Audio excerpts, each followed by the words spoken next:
Hi hello namaste and welcome to our channel.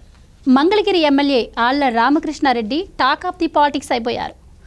మొన్న వైసీపీని వదిలి షర్మిల పార్టీలో చేరిన ఆళ్ల ఇప్పుడు మళ్ళీ షర్మిల పార్టీని వదిలి వైసీపీలోకి తిరిగి జాయిన్ అయిపోయారు.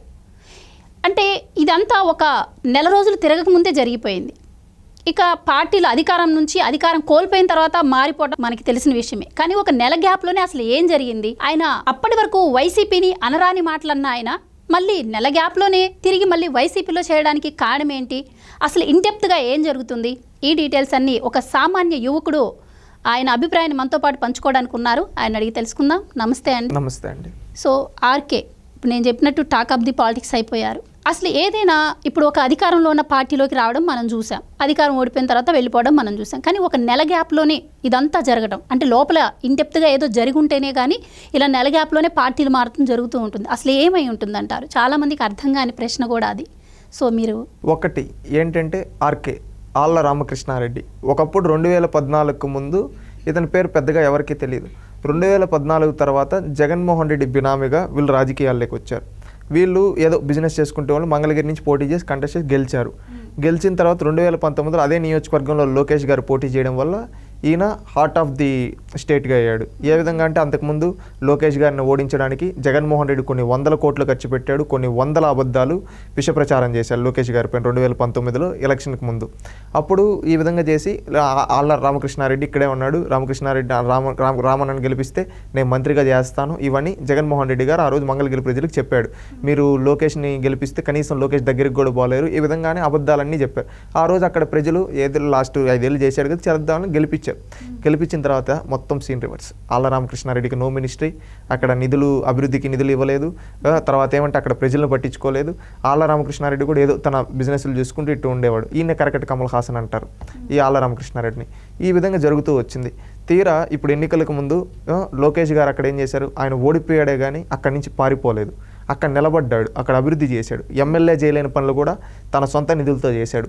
ప్రతి పూట అన్నా క్యాంటీన్ పెట్టి భోజనం పెట్టాడు. అదేవిధంగా అక్కడ మహిళలకి ఏమంటే స్త్రీశక్తి ద్వారా అనేక కార్యక్రమాలు పెట్టి వాళ్ళ సొంత కాళ్ళపై నిలబడే విధంగా, వాళ్ళ ఇంట్లో భర్తల మీద కాకుండా ఆడవాళ్ళే టైలరింగ్ కావచ్చు, అదేవిధంగా బ్యూటీషియన్ కోర్సులు నేర్పించి చేశాడు.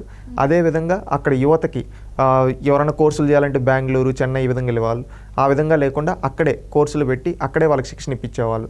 అదేవిధంగా ఎవరన్నా తోపుడు బండ్లు వెళ్ళుకుంటే వాళ్ళకి బండులు ఇచ్చి వ్యాపారాలు చేసుకునేదానికి, ఎవరన్నా మా ఊర్లో రోడ్డు బాగాలేదంటే తానే రోడ్లు లేపించాడు. ఈ విధంగా ఇవంతా అభివృద్ధి చేశాడు లోకేష్ గారు ఓడిపోయినా కానీ. అక్కడ ప్రజలంతా ఏమనుకుంటూ ఉన్నారు? జగన్ అప్పుడు మనకు మాట ఇచ్చాడు, ఆళ్ల రామకృష్ణారెడ్డిని గెలిపిస్తే ఈరోజు పట్టించుకోలేదు.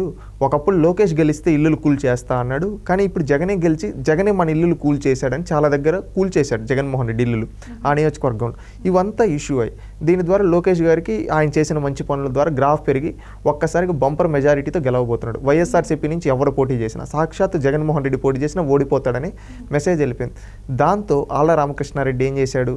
జగన్మోహన్ రెడ్డి నన్ను మోసం చేశాడు ఈ విధంగా అని చెప్పి వెళ్ళిపోయాడు. వెళ్ళేటప్పుడు ఏం చెప్పాడు? ఎంతోమంది నియంతలు చూసాం, జగన్మోహన్ రెడ్డికి ముఖ్యమంత్రి పదవి కొత్త కాదు, ఈ విధంగా జగన్ నెట్టంటే ఇంకా నేను నిధులు అడిగితే ఇవ్వలేదు, నా సొంత నిధులు పెట్టి ఇక్కడ పని చేయించాను అని కూడా చెప్పారు ఆయన. కానీ ఇప్పటికీ ఆయనకి కన్ఫర్మ్ అవ్వలేదు సీటు, అది వేరే వాళ్ళకి ఇస్తున్నారు అన్న టాక్ కూడా ఉంది. కానీ మళ్ళీ ఎందుకు తిరిగి ఆయన పార్టీలో చేయడానికి కారణం ఏంటంటారు? ఒకటి చెప్తాను చూడండి. ఇప్పుడు ఆ విధంగా చేసి వెళ్ళిపోయాడు, జగన్ని తిట్టేసి వెళ్ళిపోయిన తర్వాత తెలుగుదేశం పార్టీ వాళ్ళు అదేవిధంగా వైఎస్ఆర్సీపీ వాళ్ళు కూడా సర్వే చేయించుకుంటూ ఉంటారు క్యాండిడేట్ను మార్చినప్పుడు. ఈ విధంగా ఒకప్పుడు తెలుగుదేశం పార్టీ 35,000 మెజారిటీతో ఈజీగా 35 మెజారిటీతో గెలుస్తుందని ఒక నానుడు వచ్చింది. అందువల్లే ఈయన భయపడి పారిపోయాడు. ఎవరు? ఆళ్ల రామకృష్ణారెడ్డి. ఇక్కడ ఎందుకు పోటీ చేయాలి? అప్పుడే అక్కడ క్యాండిడేట్గా ఒక బీసీని బలిపశువం చేయడానికి జగన్మోహన్ రెడ్డి దింపాడు. అది ఇచ్చిన తర్వాత ఏమంటే లోకేష్ గారి మెజారిటీ 55,000 ప్లస్ అయిపోతూ ఉంది. అంటే ఆళ్ల రామకృష్ణారెడ్డి వెళ్ళిపోయాడు, ఇప్పుడు వైఎస్ఆర్సీపీ క్యాండిడేట్. ఇప్పుడు వీళ్ళిద్దరూ ఎవరికి వాళ్ళు ఏమన్నా తీరే అన్నట్టుంటే లోకేష్ ఇంకా పవర్ఫుల్ అవుతా ఉన్నాడు. ఈ మెజారిటీ 1,00,000 దాకినా ఆశ్చర్యపోబడలేదనే స్థితికి వచ్చేసింది. అప్పుడు జగన్ ఏం చేశాడు? ఇంకా ఏదో ఒకటి డ్యామేజ్ కంట్రోల్ చేయడానికి ఈ ఎవరైతే ఉన్నారో వాళ్ళని పంపించాడు. ఎక్కడికి పంపించాడు? లైక్ ఆర్కే దగ్గరికి వెళ్ళి మీరు మాట్లాడిన విజయసాయి రెడ్డి గారిని, అదేవిధంగా వీళ్ళు ఎవరైతే ఉన్నారో వాళ్ళని పంపించి అయోధ్య రామరెడ్డి గారిని వీళ్ళని పంపించి ఏదో ఒకటి రిక్వెస్ట్ చేయండి అబ్బా, పరుగు పోయేటట్టుంది, నా ఇల్లు కూడా తాడేపల్లిలో ఉంది, ఇప్పుడు లోకేష్ ఉండే నియోజకవర్గంలో నా ఇల్లు కూడా ఉంది, 55,000 మెజారిటీతో లోకేష్ గెలిస్తే ఇంక నేను బతకబలేదు, ఇంక నేను లాస్ట్ టైం ఎట్టో ఒకటి మోసం చేసి ఓడిచ్చాం, ఈసారి నేను కాల్లో మేళపడి తీసుకొని వచ్చేయండి, మనం ఓడిపోతాం, ఓడిపోయేదేదో కానీ ఇక్కడ ఉంటే కనీసం పరుగుతో అన్న ఓడిపోతాం, లేకపోతే అతను అక్కడ అయిపోయాడు అనుకో మనకు పూర్తిగా పరుగు పోతుంది, 50,000 మెజారిటీ అంటే నా ఇల్లుండే ప్లేస్లో ఇంక నేను బతకబడలేదన్నట్టు జగన్ పరిస్థితి. అందుకని ఎవరైతే మన ఆర్కే గారి దగ్గరికి విజయసాయిరెడ్డి గారిని, వాళ్ళ సోదరుడు అయోధ్య రామిరెడ్డి గారిని వీళ్ళందరినీ పంపించి లాబింగ్ చేసి మళ్ళీ తీసుకొని వచ్చాడు. మళ్ళీ ఆయన ఏమన్నాడు, టికెట్ ఎవరికి ఇచ్చినా అని చెప్పి, ఎందుకంటే ఇప్పుడు బలిపశువు అయ్యేది బీసీ, ఈయనకేమి ఇంటి టికెట్ లేకపోయినా ఆడి కాంగ్రెస్ లేకపోయినా ఓడిపోతాడు, ఈడకపోయినా ఓడిపోతాడు, అదే ఈడ కామ్గా ఉండని చెప్పి రిక్వెస్ట్ చేసి తీసుకొని వచ్చారు.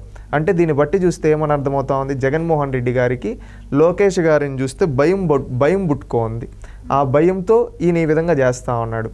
అంతే, ఇక్కడ ఎవరున్నా కానీ లోకేష్ గారు 100% గెలుస్తారు మంగళగిరిలో. ఆర్కే గారైనా ఓడిపోతారు, గంజి చిరంజీవి అయినా ఓడిపోతారు, ఇంకో క్యాండిడేట్ రేపు ఎవరైనా కానీ తెలుగుదేశం పార్టీ అఖండ మెజారిటీతో గెలవబోతుంది. దాన్ని మెజారిటీ తగ్గించడం కోసం మాత్రమే ఈ జగన్మోహన్ రెడ్డి ఇలా చేశాడు. Right, thank you so much అండి.